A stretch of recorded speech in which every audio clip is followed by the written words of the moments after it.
Hello bachcho, let's read the question. The question says that two cells of 3 volt each are connected in parallel.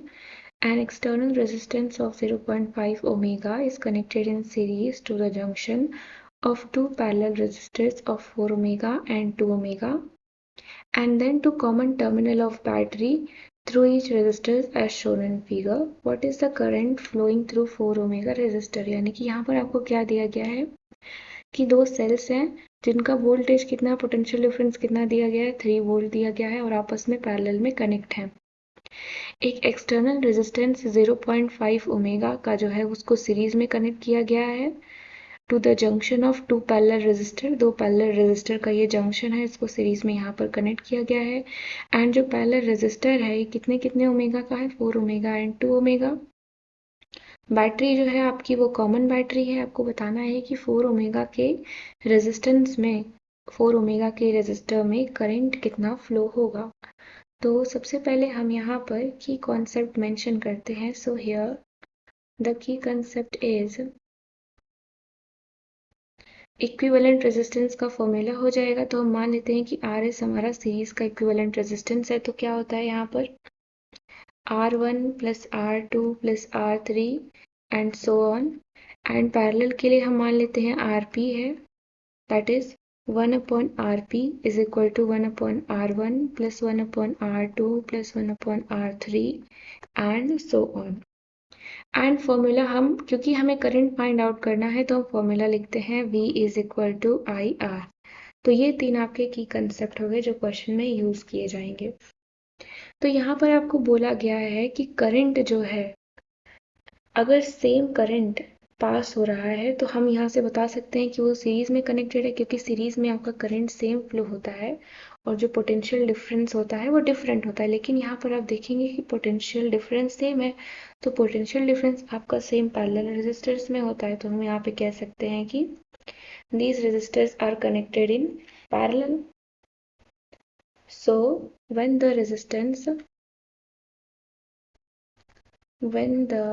resistance are connected in parallel, resistance आपके parallel में connected है, तो उनका जो effective resistance या फिर हम कह सकते हैं इक्विवेलेंट रेजिस्टेंस होगा वो क्या होगा, 1/RP equals to 1/R1 plus 1/R2। यहाँ पर आपको दो रेजिस्टर दिए गए हैं 4 ओमेगा और 2 ओमेगा के, तो हम यहाँ पे वैल्यू सब्सटीट्यूट कर देते हैं। Since R1 equals to 4 omega and R2 equals to 2 omega, ये दोनों आपके पैरेलल में कनेक्ट है। सो 1/4 प्लस 1/2, जब हम इसको सॉल्व करेंगे तो हमारा RP कितना आ जाएगा, RP is equal to 4/3 omega. This is the value of equivalent resistance of the resistor connected in parallel. तो अब हम देख रहे हैं कि ये इनका इफेक्टिव रेजिस्टेंस आ गया और ये वाला जो रेजिस्टर है ये आपका इस सीरीज वाले रेजिस्टर से कनेक्टेड है, तो हम इन दोनों का इफेक्टिव रेजिस्टेंस निकालते हैं। So 4/3 omega and 0.5 omega resistors, 0.5 omega resistors are connected in series. ये कैसे कनेक्टेड है, ये आपके सीरीज में कनेक्टेड है। तो इनका जो इफेक्टिव रेजिस्टेंस हो जाएगा वो क्या हो जाएगा, that is R effective equals to 4/3 omega plus 0.5 omega. जब हम ऐड करेंगे तो R इफेक्टिव कितना आ जाएगा, R effective is equal to आ जाएगा 1.84 ओमेगा। तो ये इफेक्टिव रेजिस्टेंस हो गया पैरेलल और सीरीज में जो कनेक्टेड रेजिस्टर्स हैं उनका। अब हमको फाइंड आउट करना है कि जो करंट है वो 4 ओमेगा रेजिस्टर में कितना फ्लो हो रहा है। तो करंट निकालने के लिए हम फॉर्मूला क्या यूज करते हैं, V is equal to IR। So V is equal to IR and I is equal to V/R। अब हम यहाँ पे वैल्यूज क्या सब्सटीट्यूट करेंगे, तो हम यहाँ पे देख सकते हैं कि जो EMF है आपका दो पैरेलल सेल्स का, वो सेल के EMF के इक्वल रहेगा क्योंकि वो पैरेलल में कनेक्टेड है। यानी कि यहाँ पे जो EMF है आपका वो कितना है, 3 वोल्ट है। तो यहाँ पर हम लिखेंगे दैट इज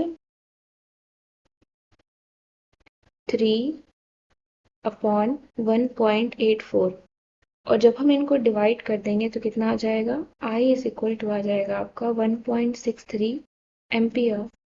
करंट की जो यूनिट होती है वो किसी होती है, एम्पियर में होती है। तो यहाँ पर 4 ओमेगा और 2 ओमेगा रेजिस्टर्स यानी कि जो 4 ओमेगा है और 2 ओमेगा रेजिस्टर्स हैं वो पैरेलल में है।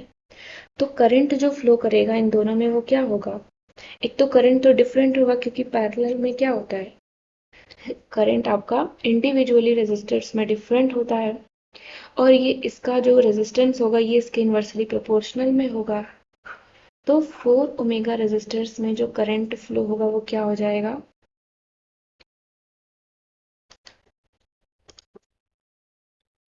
Current flows in 4 omega resistor. 4 omega resistor में आपका करंट क्या हो जाएगा, resistor will be that is I. हम यहाँ पे I4 डिनोट कर देते हैं जो हमें दिखा रहा है कि 4 ओमेगा का हम करंट निकाल रहे हैं 4 ओमेगा रेजिस्टर वाले का। दैट इज 2/2 + 4, 2/2 + 4 टाइम्स ऑफ आई। तो ये कितना हो जाएगा आपका, 2/6 टाइम्स ऑफ आई हो गया।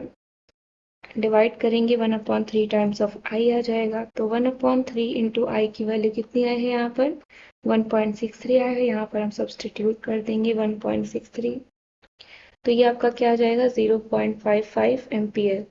यानी कि 4 ओमेगा रेजिस्टर में जो करंट फ्लो कर रहा है वो आपका कितना है, 0.55 ampere. Hope you understood it well. Thank you so much.